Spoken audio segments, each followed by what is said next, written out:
December 29th, 2025. Taiwan's defense ministry tracks 89 Chinese aircraft and drones circling the island. Waves of warships and Coast Guard vessels move through the strait. And live fire drills light up 5 zones around the island. A message written in steel. China calls it Justice Mission 2025. Analysts argue about invasion timelines. Markets flinch. Headlines scream about the coming war. And when the U.S. president is asked about it, he shrugs. Nothing worries me, Trump says. I don't believe he's going to be doing it. But here's what nobody tells you. This crisis did not start this week. It did not start this year. It started in 1949, when America made a decision it rarely admits now. Taiwan was expendable. The United States had written off the island. President Harry Truman publicly declared that America would not intervene. The State Department calculated how long Taiwan would last before falling. And then, 6 months later, everything reversed. Not because Taiwan changed. Taiwan was the same island with the same people. But because Taiwan became useful. For 75 years, Taiwan has been caught between giants. The Taiwanese people built a democracy, built an economy, built a society, but their security has been negotiated by a larger power since 1949. This is the story of how America froze a civil war in place, why America keeps it frozen, and why 23 million people live in a trap they never chose. To understand Taiwan, you have to understand the war that created it. China in the 1940s was a nation torn apart. For decades, 2 forces had been fighting for control of the country.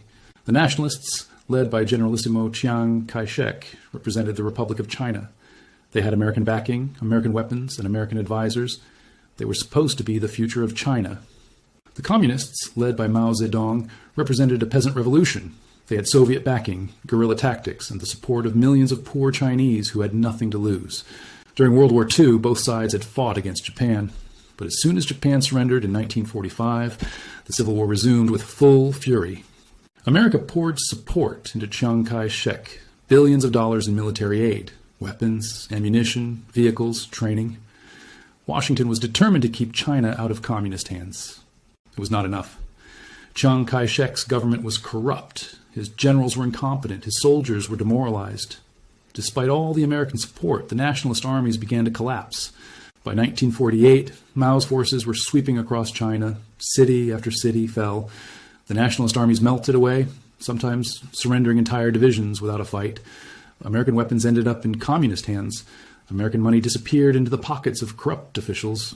Washington watched in horror as China slipped away. By late 1949, it was over. Mao Zedong stood in Beijing on October 1st, 1949, and proclaimed the People's Republic of China. The communists had won. The largest country in the world was now communist. Chiang Kai-shek faced a choice. Surrender or flee? He chose to flee. Chiang gathered what remained of his army, perhaps 2 million soldiers and their families. He emptied the national treasury, taking China's gold reserves. He packed up the government archives, the national art collection, and the symbols of Chinese civilization. And he sailed to Taiwan. Taiwan was a small island off the southeastern coast of China. It had been a Japanese colony for 50 years until Japan's defeat in World War II. Now it belonged to the Republic of China, which meant it belonged to Chiang. 2 million refugees flooded onto an island of 6 million people. Imagine the chaos. Imagine the resentment.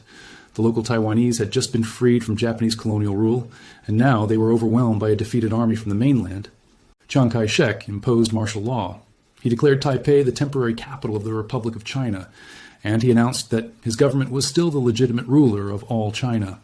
All of China, including the mainland where Mao's communist forces now held complete control. It was a fantasy, a delusion, a government in exile pretending it still mattered. But Chiang had one hope, America. Chiang Kai-shek believed that America would never let Taiwan fall. America had invested too much in China. America hated communism too much. America would send the military, protect the island, and eventually help him retake the mainland. He was wrong. On January 5th, 1950, President Harry Truman held a press conference. He made an announcement that shocked the world. The United States would not become involved in the civil conflict in China. America would not provide military aid or advice to the nationalist forces on Taiwan. Read that again. The President of the United States publicly declared that America was abandoning Taiwan. Truman was explicit. The United States would not interfere. Whatever happened between communist China and nationalist Taiwan was their business, not America's. The State Department had already written the internal memos. Taiwan would fall within the year. Mao would invade. Chiang would flee or die, and the Chinese Civil War would finally end. America would recognize the new reality and move on. Secretary of State Dean Acheson gave a speech on January 12, 1950, defining America's defense perimeter in Asia. He drew a line from the Aleutian Islands through Japan to the Philippines. Taiwan was outside the line. America had decided that Taiwan was not worth defending. Taiwan was not strategically important. Taiwan was a liability, a reminder of a failed policy, a refuge for a corrupt dictator who had lost despite billions in American support. Chiang Kai-shek was alone. Across the strait, Mao Zedong began planning the invasion. Communist forces massed along the coast. Boats were gathered. The final campaign was being prepared. Taiwan's days seemed numbered. Then came June 25, 1950. North Korean forces poured across the 38th parallel into South Korea. Thousands of troops, hundreds of tanks, a massive surprise attack that caught everyone off guard. Everything changed overnight. Suddenly, the Cold War was not theoretical. Communist forces were not just winning political victories, they were conquering territory with military force. If Korea fell, what would be next? Japan? The Philippines? Southeast Asia? American strategists looked at the map with new eyes, and they saw Taiwan. Taiwan sits in the middle of what strategists call the first island chain. This is the arc of islands that separates mainland Asia from the Pacific Ocean. Japan, Taiwan, the Philippines, Indonesia. Control these islands, and you control access to the Pacific. If Communist China controlled Taiwan, Chinese ships and aircraft could project power throughout the Western Pacific. The American position in Asia would be compromised. Japan would be threatened. The Philippines would be vulnerable. If America controlled Taiwan, China would be bottled up. Chinese naval forces could be contained. The Pacific would remain an American lake. Taiwan was not a refugee camp full of defeated nationalists. Taiwan was an unsinkable aircraft carrier. General Douglas MacArthur would later use that exact phrase. Taiwan was unsinkable because it could not be destroyed or moved. It was an aircraft carrier because it could project military power in all directions. And suddenly, America needed that aircraft carrier. 2 days after North Korea invaded South Korea, President Truman reversed everything. On June 27, 1950, Truman ordered the United States 7th Fleet into the Taiwan Strait. American warships now stood between communist China and Taiwan. The official statement explained the logic. The attack upon Korea makes it plain beyond all doubt that communism has passed beyond the use of subversion to conquer independent nations and will now use armed invasion and war. Taiwan was now part of the American defense perimeter. Any attempt to invade Taiwan would mean war with the United States. Think about this reversal. In January, Truman said America would not defend Taiwan. In June, American warships were patrolling the Taiwan Strait with orders to stop any Chinese invasion. What changed? Taiwan did not change. The island was the same. The people were the same. Chiang Kai-shek was the same corrupt authoritarian he had always been. What changed was the strategic calculation in Washington. Taiwan became useful. This is the original sin of the Taiwan crisis. Everything that has happened since, everything happening today, grows from this moment. America did not save Taiwan because America cared about the Taiwanese people. America did not save Taiwan because of democracy or freedom or human rights. Chiang Kai-shek was a dictator who would impose martial law for the next 38 years. America saved Taiwan because Taiwan became a useful weapon against communism. And that calculation would define Taiwan's fate for the next 75 years. The reversal happened so fast that Mao Zedong's invasion plans were thrown into chaos. Chinese forces that had been preparing to cross the strait were suddenly redeployed to Korea. The American intervention in the Korean War demanded China's attention. The planned invasion of Taiwan was postponed indefinitely. But the crisis was not over. It was just beginning. In 1954, the Taiwan Strait exploded into the first of several crises that would bring the world to the brink of nuclear war. Chiang Kai-shek had not given up hope of retaking the mainland. His forces still controlled several small islands just off the Chinese coast. Kinmen, also called Quemoy, sat just 2 miles from the mainland city of Xiamen. You could see China from the shore. Matsu was 10 miles from the city of Fuzhou. These islands were not strategically valuable in themselves, but they were symbols. As long as nationalist forces held islands off the Chinese coast, Chiang could claim he was still fighting to retake the mainland. In September 1954, communist forces began bombarding Kinmen. Artillery shells rained down on the island. The message was clear. China had not forgotten about Taiwan. The Eisenhower administration faced a decision. The 7th Fleet protected Taiwan itself, but what about these tiny islands off the Chinese coast? The debate in Washington was intense. Some argued that the islands were indefensible and worthless. Others argued that abandoning them would signal weakness and encourage further communist aggression. Eisenhower chose a middle path that would define American policy for decades. America would not commit to defending the offshore islands, but America would not abandon them either. America would keep China guessing. This was the birth of strategic ambiguity. In December 1954, America and Taiwan signed the Mutual Defense Treaty. The United States formally committed to defend Taiwan against armed attack. American troops would be stationed on the island. American nuclear weapons would be deployed, but the treaty was carefully worded. It covered Taiwan and the Pescadores Islands. It did not explicitly cover Kinmen and Matsu. China would have to guess whether attacking those islands would trigger American intervention.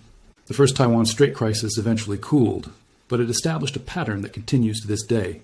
Taiwan trapped between two giants, America refusing to make clear commitments, China probing for weakness, and millions of people caught in the middle of a great power confrontation.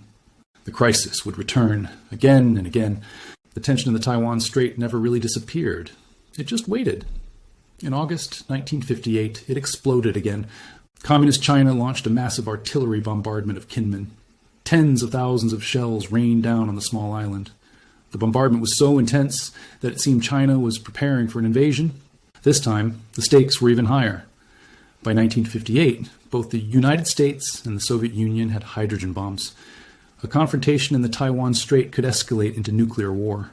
The entire world could be incinerated over a few rocky islands off the Chinese coast. The Eisenhower administration seriously considered using nuclear weapons. This was not hypothetical.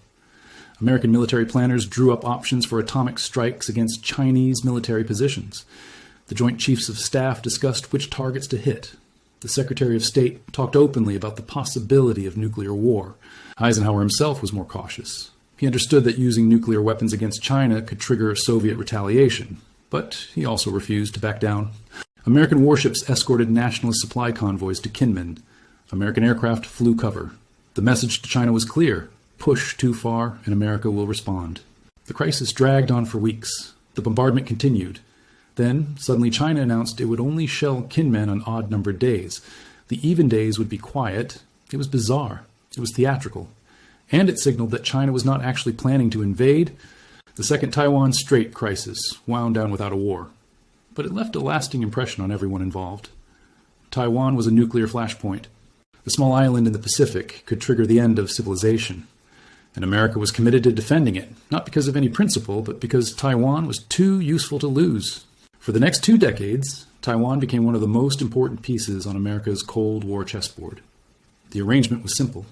America would protect Taiwan from China. America would pour in military aid, economic assistance, and technical expertise. America would treat Taiwan as the legitimate government of China and block Communist China from international institutions. In exchange, Taiwan would host American military bases. Taiwan would buy American weapons. Taiwan would follow American strategic direction. And Taiwan would serve as a showcase for capitalism, a prosperous alternative to communist poverty. Chiang Kai-shek remained in charge. He was a dictator. He imposed martial law that would last 38 years, one of the longest periods of martial law in modern history. He imprisoned political opponents. He executed dissidents. He created a surveillance state that monitored every aspect of Taiwanese life. None of that mattered to Washington. What mattered was that Chiang was anti-communist. American money poured into Taiwan.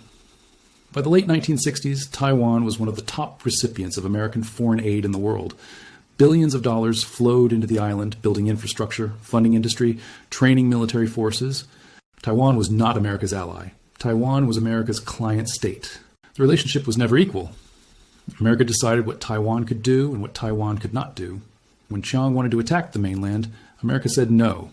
When Chiang wanted certain weapons, America decided whether to provide them. Taiwan paid for American protection with sovereignty. They bought their survival by giving up control over their own destiny. And they had no choice. Without America, Taiwan would be absorbed by China within months. America had a specific vision for Taiwan.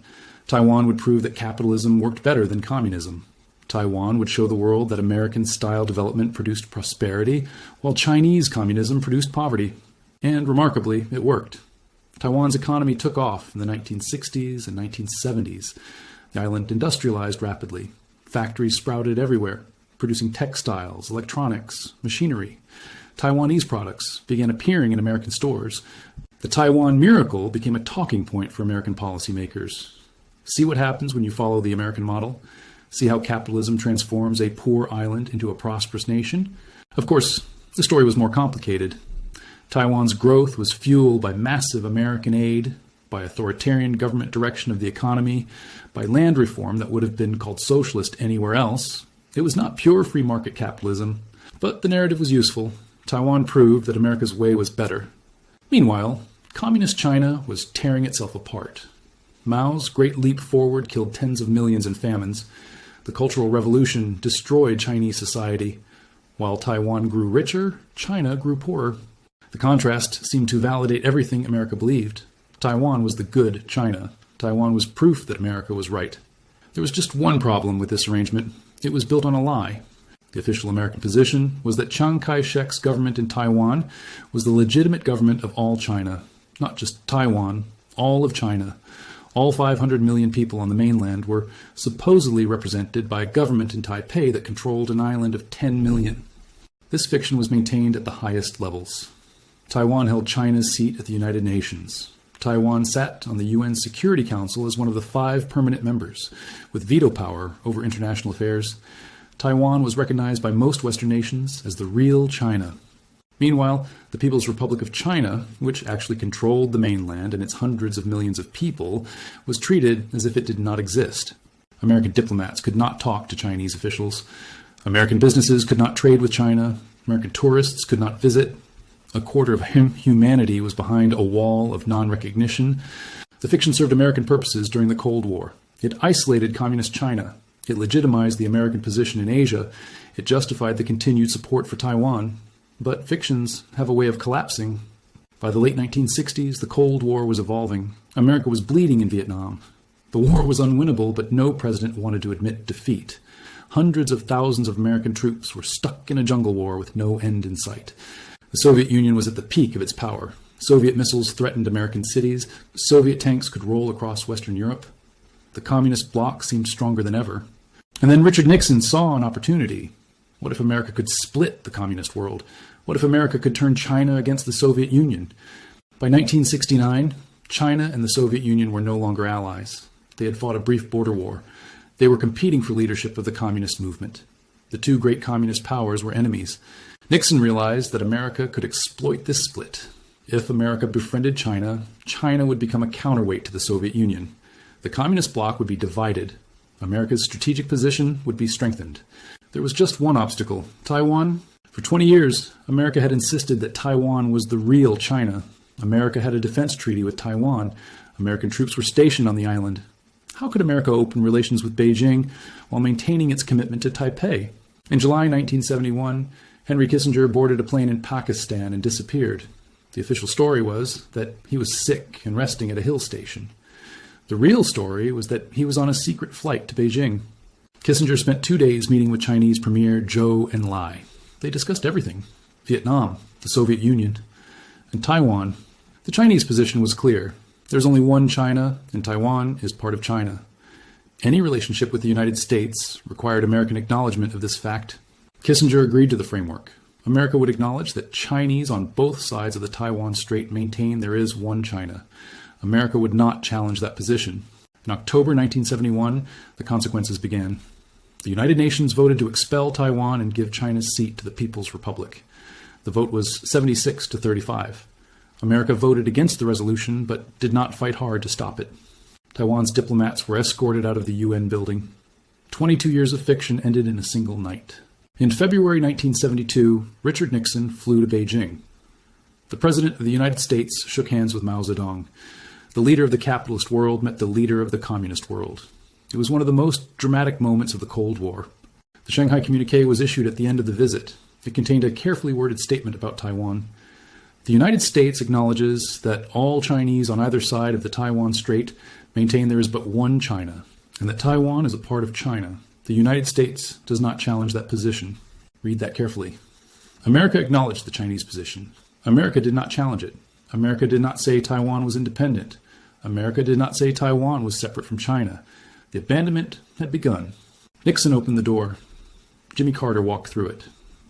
On January 1st, 1979, the United States formally recognized the People's Republic of China as the sole legal government of China.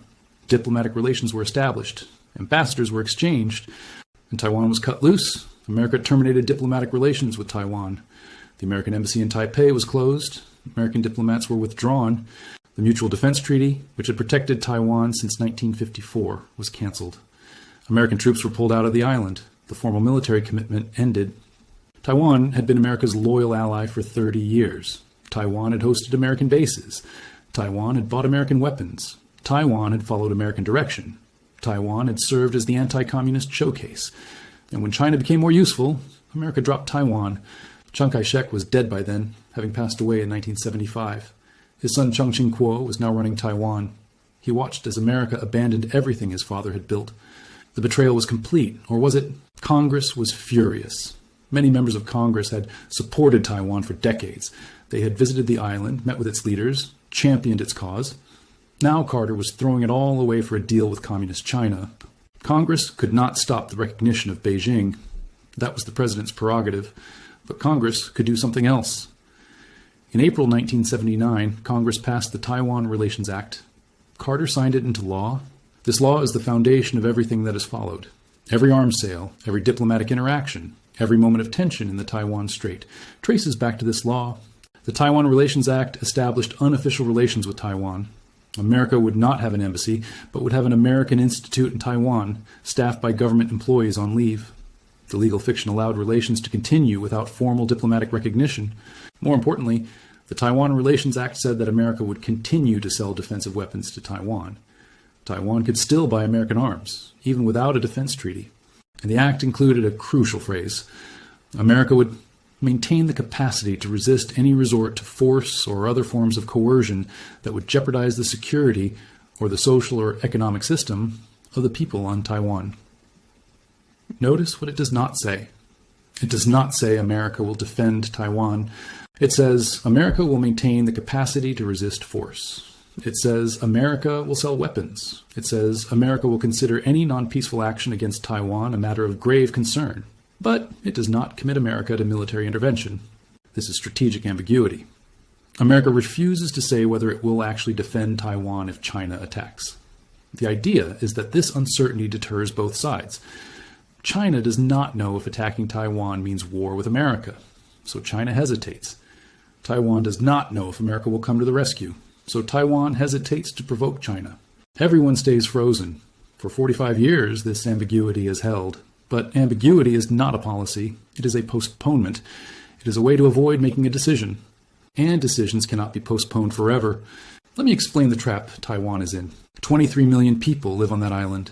They have built one of the most successful economies in Asia.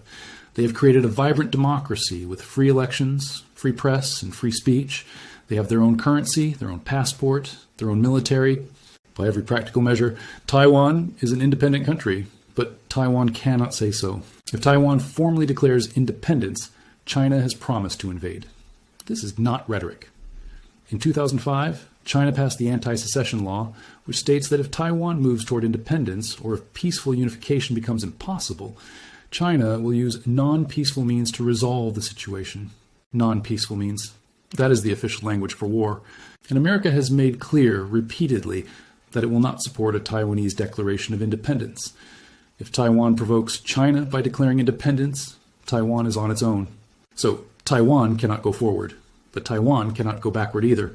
The Taiwanese people do not want to be part of the People's Republic of China. Every poll shows the same result. About 80% of Taiwanese reject unification with the mainland. Only a tiny fraction want to join China. Why would they? Taiwan is a democracy. China is an authoritarian state. Taiwan has freedom of speech. China censors the internet and imprisons dissidents. Taiwan has independent courts. China has Communist Party justice. The people of Taiwan have watched what happened to Hong Kong. They saw the protests crushed. They saw the activists arrested. They saw the freedoms disappear. They know what one country, two systems really means. So Taiwan cannot go backward, and Taiwan cannot stay frozen forever. China is getting stronger every year. The People's Liberation Army is modernizing rapidly. Chinese ships and aircraft are more capable than ever. The military balance in the Taiwan Strait is shifting toward Beijing. Eventually, China may decide it can take Taiwan regardless of what America does. Taiwan is trapped. They cannot declare independence. They cannot accept unification. They cannot maintain the status quo indefinitely. They can only wait, buy weapons, hope the situation somehow resolves itself. And while they wait, they pay. Since 1979, the United States has sold over $50 billion worth of weapons to Taiwan. Fighter jets, missiles, submarines, tanks, radar systems, air defense batteries, ammunition, spare parts, training, maintenance. Every few years, America announces another arms package. China protests furiously. America shrugs. Taiwan writes the check. The pattern is remarkably consistent. In 2010, America sold Taiwan $6.4 billion in weapons. In 2011, another $5.9 billion. In 2019, $8 billion. In 2020, $5 billion across multiple packages. In December 2025, America announced what could be the largest arms sale ever. $11.1 billion. F-16 fighter jets, missiles, ammunition. This sale is what triggered the current crisis. China launched Justice Mission 2025 in direct response to the announcement. Think about this arrangement carefully. America created the situation that threatens Taiwan. America's Cold War policies froze the Chinese Civil War in place. America's strategic ambiguity keeps Taiwan in limbo. America's relationship with China creates the tension. Then America sells Taiwan the weapons to defend against the threat that America's policies created. Taiwan pays billions of dollars for weapons that might not even save them if China actually attacks. American defense contractors, Lockheed Martin, Raytheon, Boeing, collect the profits. The cycle continues year after year. Taiwan is not America's ally in any meaningful sense. Taiwan is America's customer. An ally receives commitment. An ally receives guarantees. An ally knows that its partner will be there when needed. Taiwan receives invoices. There is one more piece to this puzzle, and it might be the most important piece of all. Taiwan Semiconductor Manufacturing Company, TSMC. This single company produces over 90% of the world's most advanced computer chips. Not 90% of all chips. 90% of the most advanced chips, the ones that power artificial intelligence, advanced weapon systems, and cutting-edge electronics. Your smartphone probably has TSMC chips inside. The servers running artificial intelligence definitely do. American fighter jets rely on chips manufactured in Taiwan. TSMC is the most important company most people have never heard of, and it sits on an island that China claims as its territory. If China takes Taiwan, China controls the global semiconductor supply. Every advanced chip in the world would flow through Chinese hands. The leverage would be enormous. If China destroys TSMC in a war, the global economy collapses. There is no replacement for those factories. The machines that make advanced chips take years to build. The expertise takes decades to develop. This is why America suddenly cares so much about Taiwan again. Not because of democracy. American presidents have cozied up to dictators all over the world when it served American interests. Not because of human rights. America sells weapons to Saudi Arabia and looks the other way at abuses everywhere. Because of chips. The semiconductor industry has made Taiwan valuable in a way it has not been since the early Cold War. Taiwan is no longer just an unsinkable aircraft carrier. Taiwan is an irreplaceable factory. Some analysts call this the Silicon Shield. Taiwan's semiconductor industry protects the island because the world cannot afford to lose it. But shields can become targets, and America has noticed the vulnerability. The CHIPS Act offers billions in subsidies to build semiconductor factories in the United States. TSMC has opened a factory in Arizona. America is trying to reduce its dependence on Taiwan. Here's the dark question nobody wants to ask. As long as TSMC is in Taiwan, America has a strong reason to defend the island. Those chips are too valuable to let China take. But if TSMC moves to America, what is Taiwan worth? If America can get the chips without the risk, does America still need to protect the island? The Silicon Shield might become the Silicon Trap. Taiwan's greatest asset might be the thing that makes it expendable. The Taiwan Strait has exploded twice more since 1979. In 1995 and 1996, Taiwan's President Lee Teng-hui visited the United States. It was the first time a Taiwanese leader had set foot on American soil since the break in relations. China was furious. The People's Liberation Army conducted massive military exercises. Missiles were fired into waters near Taiwan's major ports, Keelung and Kaohsiung. The message was clear. Taiwan's moves toward international recognition would not be tolerated. America responded by sending 2 aircraft carrier battle groups to the region. It was the largest American naval deployment in the Western Pacific since the Vietnam War. The crisis passed, but the pattern was established.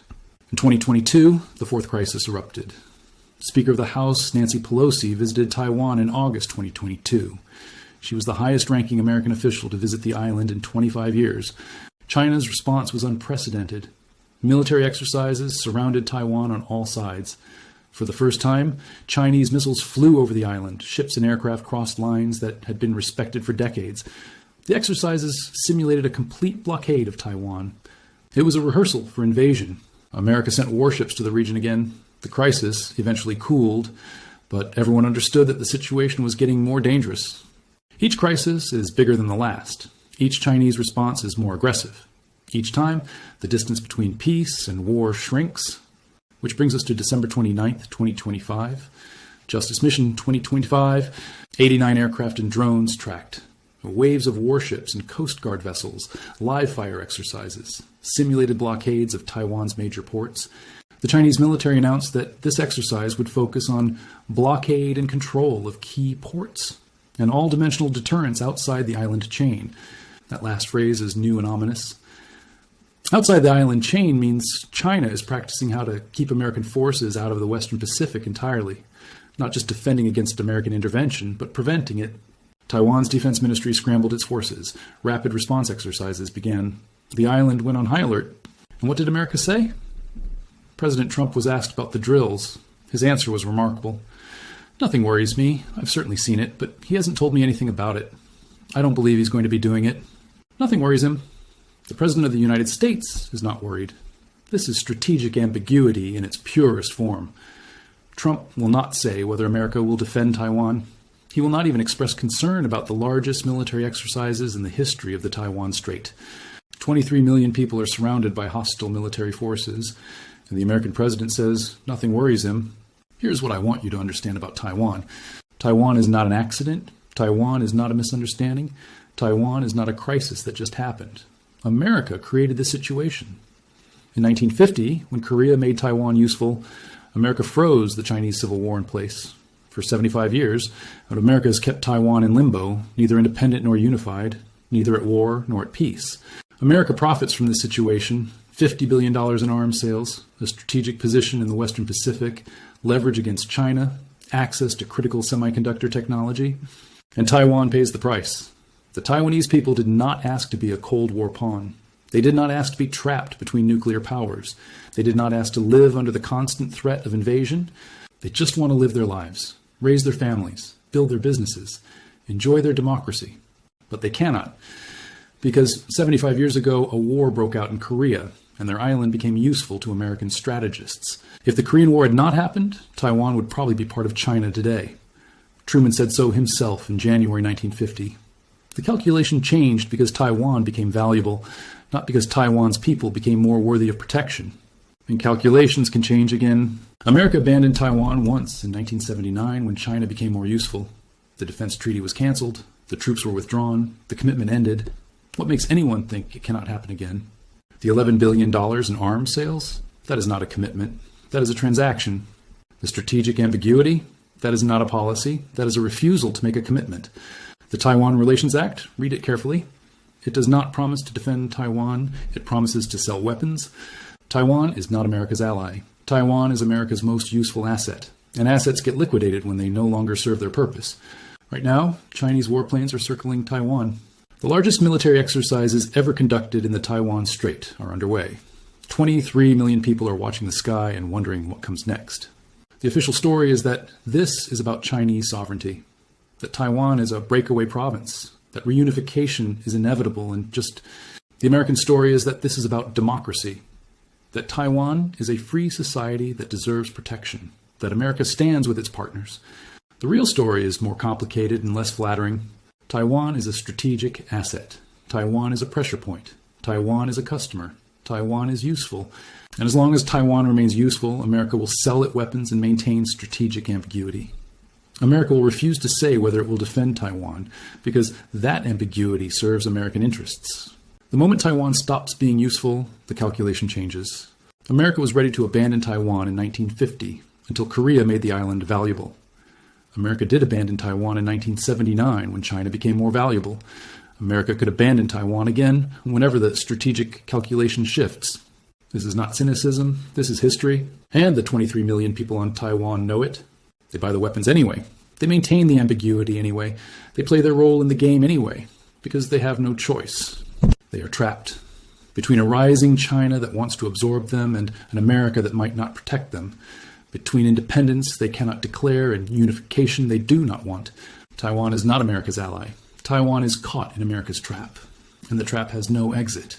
That is the story of Taiwan, from 1949 to today. If you want to understand how America uses allies as strategic assets, watch our video on how America broke Japan's chip empire.